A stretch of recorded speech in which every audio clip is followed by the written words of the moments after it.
Santorini, like so many others that know about this game, I learned about it when I saw pictures of its components on Board Game Geek.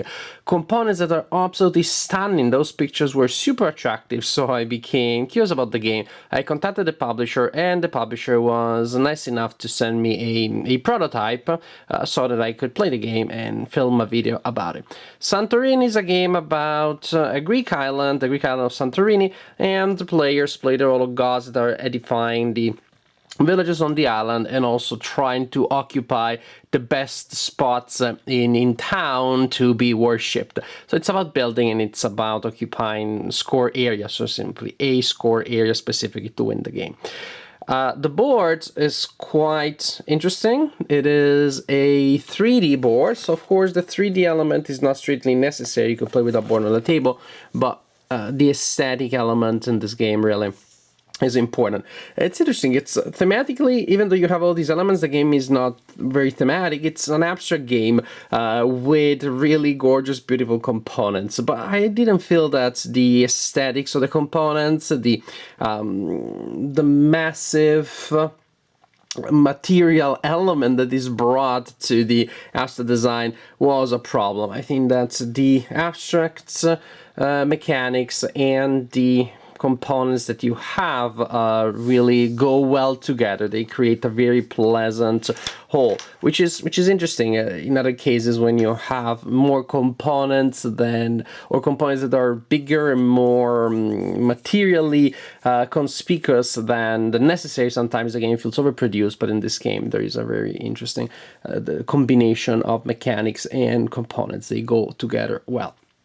Components are these domes that you will put on top of buildings, and then you have these buildings, three types of building blocks that will be stacked on the board to form buildings. The buildings may be up to 3 level, 1 level, 2 level, 3 level, and when a level is a level 3, then a dome can be built on it. And by building a dome on top of a building, we're pretty much taking the building out of play. Players cannot add to it anymore, and they cannot step on top of the building anymore to claim victory. I'll explain that in a second. The game is very simple. Yes, I read the tagline, learn it in 30 seconds. Yes, I guess you could learn it in 30 seconds. All that you need to do is to place your builders on the board. And then when it is your turn, you move one of your builders to any one of the 8 areas adjacent to that builder. And then you build a level of a building into any one of the squares adjacent to the guy that you just moved. For example, I moved there, and now I want to put my first level guy here. When you move, so you always necessarily move and build, move and build, move and build. As you move, you can move up 1 level, only 1 level at a time. And remember, after you move, you build. Or you could move down any number of levels. And as I said, you can build up to level 3. And if one of your builders goes on top of a level 3 building that does not have a dome on top, then you win the game. So you're trying to build a place that is close to the sky so that one of your builders will climb up there and worship you as one of these ancient gods. It's as simple as that. This is really all that there is to the game mechanically, or to say to the basic game. As you can see, once you start building stuff, now I'm not playing the game, I'm just building some of these things to show you how gorgeous the board looks after a while. It really looks super, super attractive. I'm one of those that always says I don't really care about the aesthetics all so much as long as the mechanics are solid. But here you have simple, elegant mechanics, and you have a board that looks beautiful. And you have this sense of like aesthetic progression. You're building something beautiful together with your opponent. In this sense, the game reminds me a little bit of the game Pagoda by AEG, that also has that element that is, of course, a competition, but it also has an aesthetic element, and it has this idea of like competitive gameplay and cooperative aesthetic building. I like that. So this is what you're trying to do. Build a level 3 building and get on top of it, which means that you'll be moving around trying to push your interest, but also at the same time you will try to block the opponent. So it's all a balance between building the places that you need and being in the right positions to exploit them, and putting things in the way of your opponent, for example, by adding levels to buildings that they build in such a way that they cannot climb on them easily, because remember, you can only climb by one level at a time. And this will be the basic game. You can spice things up quite a bit by adding the gods. And I think in most cases people will want to play it this way. I mean, this is a perfectly fine game, but it's just more interesting if you do add the gods. Players receive a god at the beginning of the game. That is the character that they represent. And as you can imagine, when you see the icons, there, each god has a specific power. So when you mix and match different things by assigning different gods at the beginning of the game, interesting things happen, because completely different gameplay styles will need to be developed to exploit the capabilities of your god. For example, Atlas can build a dome at any level, not necessarily on the 3rd level. Pan wins by climbing down to 2 levels. Not necessarily or only by going on top of level 3 building. Artemis can move up to 2 spaces. Athena, if she climbs up, she blocks the people that cannot climb up. Ares, of course, is the big destroyer. One of his workers can climb up and the other worker can stay.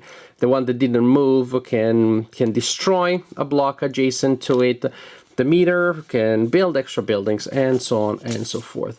The art is super nice. I mean, it's cute, with the exception maybe of Gaia, because I find there's this image of a disturbingly young-looking girl that is pregnant already. I guess the idea is that these are adults represented in childish ways, but in this one case, that's probably the one thing that is a little, I don't know, maybe that was not necessary. But otherwise, the art is really cute, is really attractive. Everything is incredibly attractive about this game. The art on the cards, the components, the board, and of course, not a secondary element, gameplay too. Usually I'm not a big fan of abstract games. I mean, if I think of the types of games that I like, abstract probably barely make it in the top 5. No, actually, they don't make it in the top 5. But I'm open-minded. When I heard how games such as Puerto Rico or Race for the Galaxy worked, I thought there's not a chance I'm gonna like these games, and I did like them. So I'm open. I'm also open to abstracts, and this is an abstract that I'm happy I was open to playing and to examine without biases, or at least I do have my biases, but I keep them at bay and I try not to get them get in the way. Not to let them get in the way of my experience of playing the game. Something else, of course, that I have a controversial relationship with is games with short rules. Yes, I have a conflictual relationship, because on one hand, of course, I really love the promise, wow, you can play a game in a minute from now, that's awesome. On the other hand, while I dislike long manuals, long rule books, I tend to enjoy the kind of experience that comes out of complex, multi-layered and detailed rules. So that comes from my training as a word gamer, as a thematic gamer. I dislike learning long rules, but I like then the rich experience that can come out of those rule sets. And the promise of short rule books is awesome, but then my fear is always that it will result in gameplay that may be too linear, too simple, too underwhelming. Now, Santorini enters a very interesting position in this picture, because it is an abstract, definitely is an abstract, but the beauty of the components almost makes me forget about it from time to time. But then, of course, you play completely based on the inner logic of the game, on the relationship of the pieces, of the changing state of the game. You forget about the theme, so the game itself reminds you it is an abstract. And yet, I don't mind it at all. I actually quite enjoy the specific struggles, the specific challenges that the game throws in in the way of the players. The game does feel very interactive, completely and highly interactive. It's a small place. The board is a small place. You have 4 workers, so you have a lot of places where you could potentially act. And if you simply ignore what the opponent is doing, then the opponent may simply create a simple system that will allow the opponent to climb up to the top of one of the buildings and claim victory. I would almost say the first player seems to have a small advantage, because if the first player keeps doing their business and the second player does their business, then the first player will win. The first player is a move ahead. So there's a slight asymmetry there, and if you find that the first player has too much of an advantage, then of course you simply switch. But the point is that then if the second player is aware of that, and it doesn't take long to get to that realization, the second player can throw stuff in the way of the second player, of the first player, and of course that can offset the situation. Now the first player is running after the first player, but it tends to be this very strong connection between the two sides. It's definitely not I do my thing, you do my thing. It's rather one of them is trying to constantly and actively trying to block the opponent. That seems to be slightly ahead. Of course, that player then gets an advantage, throws a wrench in the progress of the opponent, then that side becomes receives a slight advantage, and now the other side is the one that is running behind, that is following, that is trying to catch the leader.